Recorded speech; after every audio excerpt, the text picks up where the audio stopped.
Matt Lauer était autrefois le présentateur matinal le plus respecté des États-Unis, avec un salaire annuel de 25 millions de dollars pour l'émission Today Show de NBC. Pourtant, derrière les caméras, un sombre secret s'est emparé de lui, un secret qui a fini par faire voler en éclats son monde méticuleusement construit. En novembre 2017, une simple plainte a irrévocablement changé sa vie. En l'espace de 24 heures, il a été licencié et banni définitivement de NBC. Il s'en est suivi des révélations choquantes, un bouton secret sous son bureau de multiples victimes et des allégations troublantes s'étalant sur plusieurs décennies. L'homme qui réveillait des millions d'Américains chaque matin ne travaillerait plus jamais pour la télévision. Aujourd'hui, nous nous penchons sur ce qui s'est réellement passé et sur la façon dont sa vie s'est déroulée depuis. Né le 30 décembre 1957 dans le cœur vibrant de New York. Matt Lauer n'a rien d'ordinaire. Son père J. Robert Lauer, cadre dans une entreprise de bicyclettes, était d'origine juive roumaine. Sa mère Marilyn Colmer, ancien mannequin, tenait sa propre boutique. Matt a été élevé dans deux mondes distincts, l'un façonné par les valeurs de l'immigration et une solide éthique du travail, l'autre par l'image, le style et la présence publique. Ses influences précoces ont été indélébiles et ont fait de lui un individu adaptable et raffiné, très conscient de la perception du public. Des compétences cruciales pour quelqu'un destiné à s'adresser à des millions de personnes en direct à la télévision. Il est intéressant de noter que Matt n'est pas le premier membre de sa famille à se retrouver sous les feux de la rampe. Son grand-père Art Gentry était un chanteur professionnel pendant l'âge d'or de la musique. Le jeune Matt le regardait souvent se produire, découvrant de première main comment captiver un public. Ce n'était pas qu'un simple divertissement, c'était un cours magistral sur les relations. Matt a tout assimilé, comment se comporter, garder son sang-froid et parler d'une manière qui attire l'attention. Ces leçons antérieures à tout cours de journalisme définiront plus tard son style emblématique à l'antenne, la voix audacieuse de la radiodiffusion, à la fin des années 1970. Matt s'est inscrit à l'université de l'Ohio, où il s'est spécialisé dans la communication. Alors qu'il était sur le point d'obtenir son diplôme, il a pris une décision audacieuse et non conventionnelle. En 1979, à l'âge de 21 ans, il a abandonné ses études, alors qu'il ne lui manquait que 4 unités de valeur pour obtenir son diplôme. Il n'attendait pas de diplôme. Il avait besoin d'une expérience du monde réel, et il l'a eue. Sa première incursion dans le secteur s'est faite en tant que producteur de nouvelles à Weehawken TV à Huntington, en Virginie-Occidentale. C'était loin d'être prestigieux, mais c'était un début. Matt ne se contentait pas de pointer. Il travaillait sans relâche, apprenait rapidement, et prouvait rapidement sa valeur. Au bout d'un an, il faisait des reportages devant les caméras et avait même obtenu son propre segment de talk-show. Sa promotion rapide au poste de journaliste en 1980, à l'âge de 22 ans, témoigne de son ascension fulgurante. C'était très inhabituel pour quelqu'un d'aussi jeune, surtout sans diplôme, mais Matt était tout sauf typique. Il a plongé dans le grand bain présentant à la fois l'émission de Dick HMM et de 11 Pam, dans un marché de taille moyenne.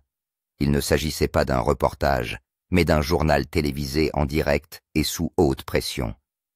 Même en tant que novice, la présence calme de Matt a commencé à faire tourner les têtes. Il ne voulait pas seulement travailler à la télévision, il voulait la maîtriser. De 1980 à 1986, Matt a co-animé PM Magazine dans 3 villes différentes, Richmond puis Providence, et enfin New York. Une progression aussi rapide sur le marché pour un animateur à succès était rare. PM Magazine était un mélange dynamique d'histoires locales, de reportages sur des célébrités et de contenus sur le style de vie, ce qui exigeait une certaine polyvalence pour s'adapter au ton distinct de chaque région.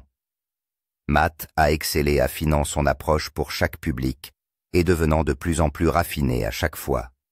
Sa participation à l'édition new-yorkaise lui a permis de se faire connaître sur le plus grand marché médiatique du pays, ce qui lui a permis de faire un grand pas en avant. En 1986, Matt a obtenu sa première véritable chance à la télévision nationale. ABC lance Fame, Fortune and Romance, une émission dérivée de Lifestyles of the Rich and Famous, qu'il coanime avec la légendaire Robin Leach. L'émission, un étalage flamboyant de yachts, de jets privés et de styles de vie de milliardaires, a été de courte durée, moins d'1 an. Néanmoins, elle a permis à Matt de se faire connaître à l'échelle nationale, le transformant d'un talent régional en une figure nationale en plein essor. À la fin des années 1980, Matt a réalisé un exploit presque inouï. Il travaillait simultanément dans plusieurs villes. De 1987 à 1989, il a jonglé avec des postes d'animateur local à Philadelphie et à Boston, tout en contribuant à ESPN et à HBO. Il faisait des reportages sur des événements sportifs comme les finales de la Coupe Stanley pour ESPN et couvrait des segments de divertissement pour HBO, endurant de longues heures de travail, des déplacements constants et un minimum de sommeil. Les initiés de l'industrie en ont pris note. Il semblait omniprésent. Certains ont même plaisanté en disant qu'il vivait à l'aéroport. Cet acharnement a porté ses fruits, forgeant sa réputation de talent polyvalent, capable d'exceller dans les domaines de l'information du sport et du divertissement. Le temps passé par Matt Lauer sur Nine Broadcast Plaza entre 1989 et 1991 a transcendé un travail typique d'information locale. L'émission quotidienne de 3 heures, diffusée en direct sur WNYU-TV à New York, a rapidement pris une tournure étrange. Les producteurs désireux de tirer parti de la vague de télévision choc du début des années 90 ont commencé à présenter des invités de plus en plus délirants et controversés.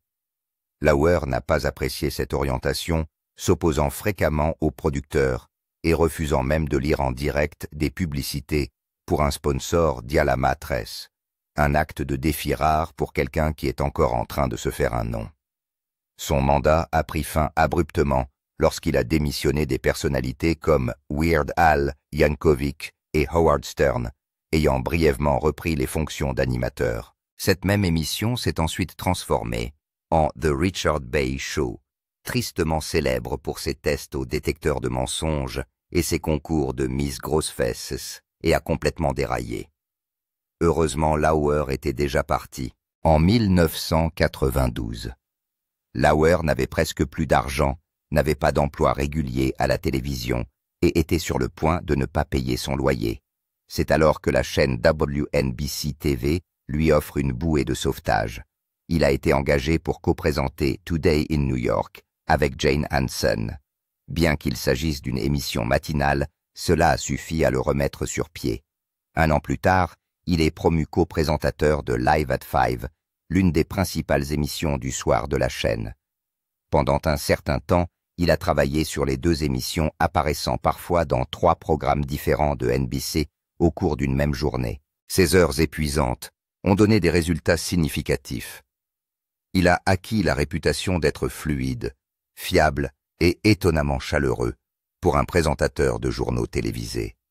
Son énergie se démarque insufflant une touche humaine dans des formats rigides et forgeant des liens cruciaux avec les cadres de NBC.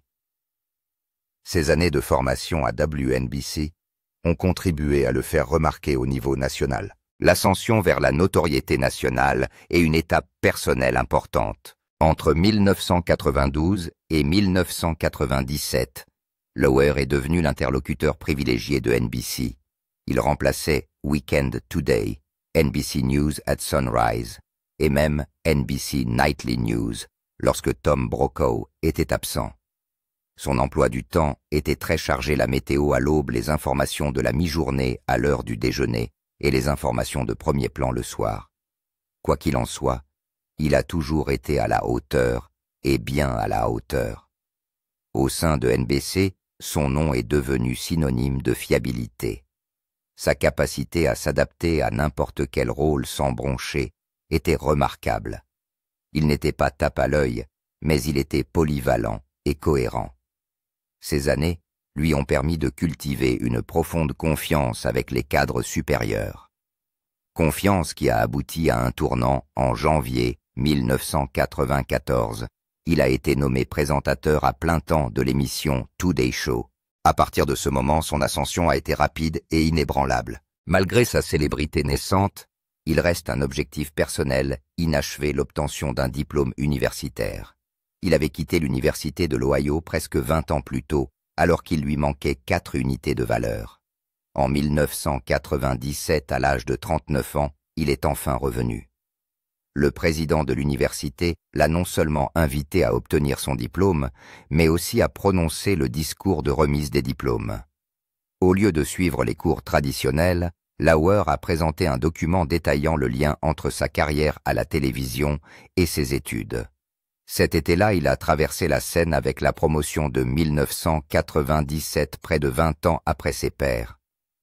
Pour lui, ce n'était pas seulement symbolique, c'était profondément personnel.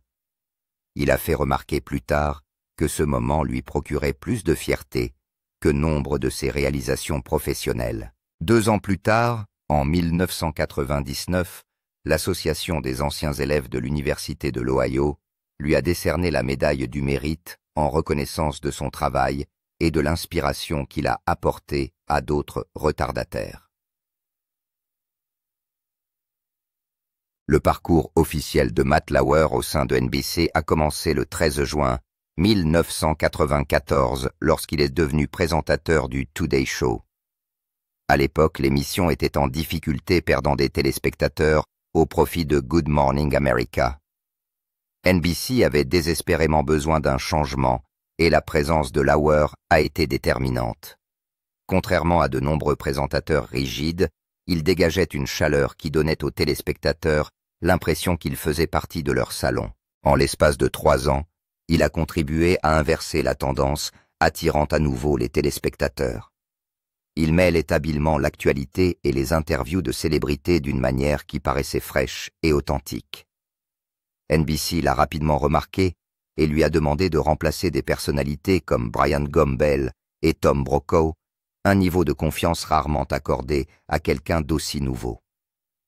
Lauer a prouvé ses capacités et lorsqu'il est devenu co-présentateur, sa cote de confiance avait grimpé en flèche. Il n'était pas seulement populaire, c'était aussi l'un des noms les plus rentables de NBC. Au cours de ses premières années, Lauer a noué de solides relations avec ses co-animateurs. Cependant, travailler avec des vétérans comme Bryant Gumbel a nécessité d'apprendre à partager l'espace à la fois devant et derrière la caméra. Gumbel était connu pour son contrôle, préférant diriger l'émission et les principales séquences. Lauer, de 9 ans, son cadet, ne l'a pas confronté directement. Au lieu de cela, il utilisait l'humour et le charme pour gagner les gens à sa cause. Avec Katie Couric, c'était différent. Leur connexion était naturelle. Katie Couric a admis plus tard qu'elle avait eu le béguin pour Lauer à l'époque où il présentait les informations locales. À l'écran, leur alchimie enflammait les matinées. Ils plaisantaient, se taquinaient et finissaient même les phrases l'un de l'autre. Cela ressemblait à un flirt ludique et les téléspectateurs l'ont adoré. Leur dynamique a donné à l'émission un air de fraîcheur transformant Today d'une simple émission d'information en un rituel matinal apprécié. Lauer n'était pas seulement doué pour les segments légers. Ses compétences se sont véritablement révélées lors d'événements d'actualité majeure. Avant même de devenir co-présentateur, il faisait déjà des reportages sur des sujets nationaux et internationaux importants. NBC lui a confié la couverture en direct des événements les plus importants. L'un de ses premiers défis a été l'attentat à la bombe d'Oklahoma City en avril 1995, un moment où le ton léger habituel de l'émission a dû changer radicalement. Lauer a joué un rôle essentiel dans ce changement en transmettant des informations difficiles avec une présence calme et constante qui offrait aux téléspectateurs un sentiment de stabilité pendant la tragédie. Il a également couvert l'affaire O.J. Simpson en équilibrant soigneusement les reportages sérieux et l'accessibilité pour les téléspectateurs du matin. Ces expériences ont consolidé la réputation de Lauer en tant que personne sur laquelle on peut compter lorsque le monde est incertain. Le 6 janvier 1997. Lauer est officiellement promu co-présentateur, succédant à Bryant Gumbel, figure emblématique du secteur. La pression était immense. Tout le monde a suivi cette première semaine, impatient de voir s'il pouvait y faire face. Il n'a pas seulement survécu, il a prospéré. Cette semaine-là, les audiences ont été les deuxièmes plus élevées de l'histoire de l'émission à ce moment-là. Le public a réagi non seulement aux nouvelles, mais aussi à la chaleur collective et à la synergie que Lauer et Couric dégageaient. Au sein de NBC, il était affectueusement surnommé « le beau gosse d'à côté », mais il ne s'agissait pas seulement de son apparence. Il était vif, avait l'esprit vif, et était passé maître dans l'art de diriger une interview. Au cours des 20 années suivantes, il est devenu le visage emblématique du Today Show, interviewant des présidents des célébrités et des personnes impliquées dans des événements qui ont bouleversé le monde. Son mandat a profondément marqué la télévision matinale de toute une génération. Simultanément, Matt a accepté des rôles plus sérieux. En 1997, il est devenu présentateur de l'émission Dateline NBC, poste qu'il a occupé pendant 20 ans et qu'il a propulsé dans le domaine du reportage d'investigation. Il ne s'est pas contenté de couvrir des sujets légers. Il s'est penché sur des mystères, des questions culturelles et des documentaires de longue durée en dirigeant des émissions spéciales en prime time sur des sujets sérieux diffusés en soirée et pas seulement le matin. La plupart des présentateurs du matin ne franchissent jamais cette ligne, mais Matt l'a fait pendant 2 décennies. Il a attiré des millions de téléspectateurs aux heures de grande écoute, renforçant ainsi sa réputation de journaliste capable d'assurer à la fois le divertissement et l'information. Cette double présence l'a fait paraître plus polyvalent, plus fiable et plus permanent que la plupart des autres personnalités de l'information. Sa vie personnelle s'est également accélérée au cours de cette période. En juillet 1997, il rencontre le mannequin néerlandais Annette Rock lors d'un rendez-vous arrangé. 5 mois plus tard, il se marie le 3 octobre 1998 à Bridgehampton, dans l'État de New York. Ce mariage rapide a attiré l'attention des médias. Annette, connue dans le monde du mannequinat sous le nom de Jade, avait 22 ans et connaissait déjà le succès à Paris et à New York, ayant été mannequin pour Victoria's Secret et J. Crew. Elle apportait un air d'élégance internationale à leur relation. Matt a admis plus tard qu'il n'avait pas ressenti de connexion instantanée lors de leur premier rendez-vous. Il a fallu environ 2 mois avant qu'ils ne s'embrassent. Mais une fois qu'ils sont allés de l'avant, ils sont allés vite. Leur mariage est devenu une sensation médiatique, associant l'une des personnalités les plus en vue de la télévision américaine à un mannequin de mode européen. Ils ont fini par avoir 3 enfants ensemble, mais leur relation a connu de sérieuses difficultés en coulisses. Leur premier enfant, Jack Matthew, est né le 26 juin 2000, un suivi de leur fille Romy en octobre 2003 et de leur petit dernier, Tyze, en novembre 2006. En apparence, ils semblaient être une famille parfaite. Matt parlait souvent d'apprécier les moments de calme, les dîners en famille, les étapes importantes et le fait d'élever des enfants ensemble. De petites choses qui semblaient plus importantes que les feux de la rampe. Cependant, l'immense pression exercée par sa carrière et l'attention constante du public ont érodé les fondements de leur vie familiale. Malgré de fréquentes apparitions publiques ensemble, notamment lors des compétitions d'équitation de leurs enfants et des remises de diplômes, les choses n'étaient pas toujours aussi sereines qu'elles le semblaient. En 2006, alors qu'elle est enceinte de Tyze, Annette demande le divorce. Cette demande est profondément choquante. Selon les rapports, elle a accusé Matt d'abus mental, de détresse émotionnelle, d'humiliation et de comportement contrôlant. Elle a cité sa colère et son hostilité extrême, et ses tentatives de contrôler même les décisions les plus mineures de leur vie, brossant un tableau radicalement différent de ce que les téléspectateurs croyaient voir à l'écran. Le moment choisi a rendu la situation encore plus douloureuse. Ils attendaient leur troisième enfant, vivaient dans les Hamptons et se présentaient comme une famille unie, alors que leur réalité était en train de se briser. La demande de divorce a fait l'effet d'une sonnette d'alarme non seulement pour leur cercle intime, mais aussi pour le grand public qui les considérait comme un couple idéal. La suite des événements a surpris tout le monde. Quelques semaines après avoir déposé la demande de divorce, Annette l'a retirée. Ils ont décidé de consulter un psychologue et de régler leurs problèmes. Beaucoup pensaient qu'une séparation était inévitable, surtout après des allégations aussi graves, mais Matt et Annette semblaient d'accord pour dire que leurs enfants méritaient une seconde chance de vivre en famille. Pendant les 10 années qui ont suivi, ils sont restés ensemble en public, assistant à des événements et s'efforçant de donner à leurs enfants un sentiment de normalité. Pourtant, la charge émotionnelle en coulisses a été immense. Des amis ont suggéré plus tard que même s'ils semblaient être un couple, ils vivaient souvent des vies très séparées. La réconciliation a permis de préserver l'image publique de Matt, mais elle n'a pas effacé les problèmes sous-jacents qui avaient conduit à la demande initiale de divorce. Le scandale qui a fait basculer un empire, le scandale qui a fini par détruire la carrière de Matt Lauer, a commencé discrètement pendant les Jeux olympiques d'hiver de 2014 à Sotchi en Russie. À l'époque, il était l'un des visages les plus fiables de la télévision américaine, gagnant 20 millions de dollars par an en tant que présentateur principal du Today Show de NBC. Mais en coulisses, quelque chose d'horrible s'est produit. Une jeune employée de NBC a raconté plus tard à la chaîne que Lauer l'avait agressée sexuellement dans sa chambre d'hôtel pendant les Jeux olympiques. Les détails étaient troublants et elle a insisté sur le fait qu'il ne s'agissait pas d'un malentendu, mais bien d'un viol. Elle s'appelait Brooke Nevils et son témoignage est resté confidentiel jusqu'à ce que Ronan Farrow le révèle dans son livre de 2019 Catch and Kill. Ce moment à Sochi allait discrètement déclencher une réaction en chaîne qui allait finalement mettre fin à la carrière de Lauer.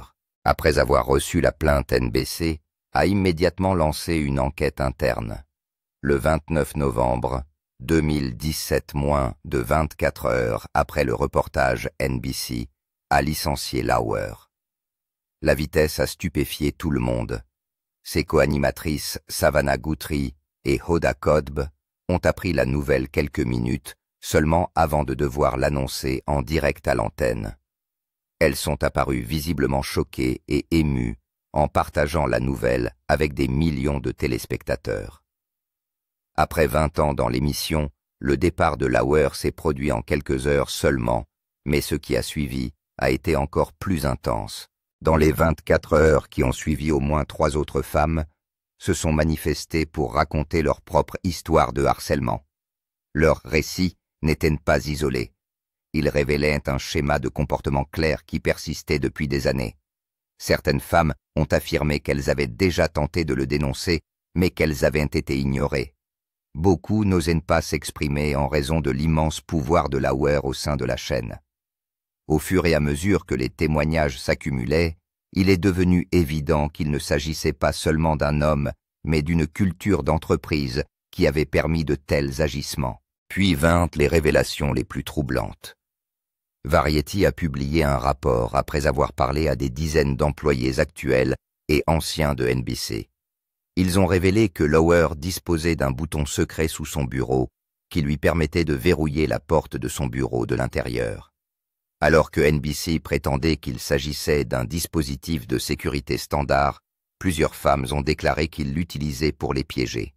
L'article affirme également qu'il offrait des jouets sexuels à ses employés, qu'il s'exhibait devant ses collègues et qu'il interrogeait les femmes sur leur vie sexuelle. Si elles lui résistaient, il se moquait d'elles ou les punissait. Il ne s'agit pas de rumeurs, mais de témoignages de première main, de personnes ayant travaillé avec lui pendant des années, qui brossent un tableau clair d'un environnement toxique où l'on a laissé les abus s'envenimer. L'une des histoires les plus horribles remonte à 2001. Une ancienne productrice du Today Show a raconté que Lauer l'avait convoquée dans son bureau pendant la journée de travail. Lorsqu'elle est entrée, il a appuyé sur le bouton caché verrouillant la porte derrière elle. Il lui a ensuite demandé de déboutonner son chemisier avant de l'agresser. Elle a affirmé s'être évanouie pendant l'agression et s'être réveillée sur le sol avec son pantalon défait. L'assistante de Lauer a finalement dû l'emmener chez une infirmière. Elle n'a jamais porté plainte craignant que cela ne ruine sa carrière. À l'époque, Lauer était intouchable. Personne ne l'aurait cru. Ce silence lui a permis de continuer. Lorsque NBC l'a licencié en novembre 2017, elle a clairement indiqué qu'il était parti pour de bon. Le président de la chaîne a envoyé un mémo au personnel vers 6h30 du matin, juste avant l'émission en direct du jour. Le message indiquait que Lauer avait violé les normes de NBC et que la chaîne pensait qu'il ne s'agissait pas d'un cas isolé. La chaîne a également refusé de payer le reste de son contrat. Lauer, dont le contrat annuel s'élevait à 20 millions de dollars, a été immédiatement licencié sans aucune indemnité de départ. Il a été licencié pour cause, ce qui signifie que l'acte répréhensible a été jugé suffisamment grave pour que le contrat soit entièrement annulé. Cette décision a envoyé un message fort, il ne voulait plus rien avoir à faire avec lui. L'enquête de Variety était en préparation depuis des mois et son timing était explosif. Le jour même où Lauer a été licencié, Variety a publié l'intégralité de ses conclusions. Elles décrivent un modèle de harcèlement cohérent, y compris le fait que Lauer offrait des jouets sexuels avec des notes explicites, s'exposait et faisait constamment des commentaires inappropriés. Les employés ont décrit une atmosphère imprégnée de peur. Beaucoup savaient ce qui se passait, mais se sentaient impuissants à s'exprimer. L'article précise que la plainte reçue par NBC n'était pas une nouvelle information. Il s'agissait simplement de la première plainte à laquelle la chaîne avait finalement donné suite. Plus choquantes encore sont les affirmations selon lesquelles la direction de NBC était au courant du comportement de M. Lauer depuis des années. Certains membres du personnel ont déclaré que leur plainte avait été ignorée, et un ancien employé a carrément affirmé que la direction l'avait protégé parce qu'il était trop important pour la chaîne. NBC a nié toute connaissance préalable, mais le mal était déjà fait. Les gens ont commencé à se demander qui d'autres avaient fermé les yeux et combien d'autres avaient souffert en silence. Le scandale a contraint NBC à revoir ses politiques internes en introduisant de nouvelles règles qui faisaient de la dissimulation de faute un délit de licenciement. La vie après la chute, isolement, divorce et nouveau chapitre. La déchéance de Matt Lauer a été rapide et absolue. Un instant, il était l'un des visages les plus fiables de la télévision américaine. L'instant d'après, il était un fantôme. Après avoir été renvoyé du Today Show de NBC à la fin de l'année 2017, l'homme qui dominait autrefois les informations matinales a presque entièrement disparu de la vie publique. En 2018, nombre de ses amis les plus proches avaient rompu les liens. Ceux qui l'appelaient et lui envoyaient régulièrement des messages ont cessé d'avoir de ses nouvelles. Il ne répondait pas aux messages et quittait rarement son domicile. Certains témoignages suggèrent qu'il a passé des mois sans parler à personne en dehors de sa famille proche. L'homme qui foulait autrefois les tapis rouges et organisait des événements très médiatisés s'est soudain retiré dans l'isolement. Il s'est réfugié dans sa vaste propriété des Hamptons, le Strongheart Manor, tentant de devenir invisible derrière ses grilles. Cette immense propriété au bord de l'eau qu'il avait achetée à Richard Gere en 2016 pour 36,5 millions de dollars comptait 12 chambres à coucher, 12 salles de bain, plus de 14 000 pieds carrés d'espace et tout le luxe imaginable, y compris une maison de thé au bord de l'eau et une piscine chauffée. À un moment donné, il l'a mise en vente pour 44,8 millions de dollars avant de la revendre en 2022 pour 40,9 millions de dollars. Les habitants l'apercevaient parfois en train de faire des choses banales, conduire ses enfants à l'école, aller chercher le petit déjeuner. mais il paraissait toujours fatigué, essayant de se fondre dans la masse. Il a conservé d'autres maisons voisines, mais a mené une existence tranquille. Sa vie autrefois vécue devant les caméras s'est retirée dans l'ombre. Parallèlement, son mariage de 21 ans avec Annette Rock mannequin et cavalière néerlandaise a pris fin. Ils ont eu 3 enfants ensemble. Lorsque le scandale a éclaté, elle s'est séparée de lui presque immédiatement. Le divorce a duré près de 2 ans et a été prononcé le 7 septembre 2019. Il aurait accepté toutes ces conditions sans se battre. Elle est repartie avec pas moins de 20 millions de dollars d'actifs, y compris la pleine propriété de leur ferme équestre. Ils ont continué à co-gérer la ferme et la garde des enfants a été qualifiée de paisible. Malgré l'intense attention du public, ils ont géré la situation discrètement. Des proches de Lauer ont déclaré qu'il avait tenté de sauver le mariage, mais que Rock avait déjà pris sa décision. Les choses se sont aggravées en octobre 2019, lorsque la journaliste Ronan Farrow a publié Catch and Kill, un livre qui contenait de graves allégations contre Lauer. Il détaillait un viol présumé de l'ancien producteur de NBC Brooke Nevils pendant les Jeux olympiques de Sotchi en 2014. Lauer a nié avec véhémence, insistant sur le fait que la relation était consensuelle. Cependant, le livre allait plus loin, brossant un tableau effrayant d'un réseau qui avait protégé Lauer pendant des années et d'une culture du silence à NBC où les plaintes étaient enterrées et où des personnes puissantes détournaient le regard. Le public a été stupéfait. Les nouvelles ont éclaté une fois de plus. Lauer n'était plus seulement un présentateur en disgrâce. Il était désormais une figure centrale d'une réflexion plus large sur les abus et le pouvoir dans les médias. En 2020 mai, Lauer a finalement rompu son silence de 2 ans en rédigeant une longue lettre ouverte. Il a nié les allégations de Nevils, déclarant que la relation avait été inappropriée, mais pas criminelle. Il a accusé Ronan Farrow de journalisme bâclé, affirmant que le livre ignorait des faits et ne présentait pas son point de vue de manière équitable. Il a affirmé que les médias étaient plus intéressés par le sensationnel que par la vérité. Tout en admettant ses propres erreurs, il a également critiqué la façon dont le public et la presse l'ont traité. La lettre était détaillée et émotionnelle, mais elle n'a guère changé la perception du public. La plupart des gens l'ont considéré comme une faible tentative de sauver sa réputation. Farrow s'en est tenu à son reportage. Le mal était déjà fait. En 2025, Lauer vit toujours dans les Hamptons et passe également du temps en Nouvelle-Zélande. Sa valeur nette, malgré tout, reste élevée et avoisine les 80 millions de dollars. Au sommet de sa carrière, il gagnait jusqu'à 25 millions de dollars par an grâce à NBC. Même après un important divorce, il reste financièrement à l'aise. Il n'est pas revenu à la télévision et n'a pas lancé de nouveaux projets, et il n'en a pas besoin. Il se fait discret, menant une vie de luxe tranquille, loin de l'attention qu'il recherchait autrefois. Dans sa vie privée, un événement inattendu s'est produit en 2019, peu de temps après son divorce. Il a commencé à fréquenter Shamin Abbas, une amie de longue date et dirigeante d'une marque de luxe. Ils se connaissaient depuis environ 20 ans, avant que leur romance ne s'épanouisse. Malgré un intérêt médiatique intense, ils ont gardé leur relation privée, voyageant ensemble occasionnellement pour assister à des événements et partageant leur temps entre New York et les Hamptons.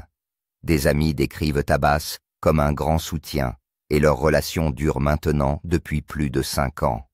Ils évitent délibérément les feux de la rampe, semblant se satisfaire d'une vie bien éloignée du passé de Lauer. En 2024, un autre changement s'est produit. Après des années d'isolement,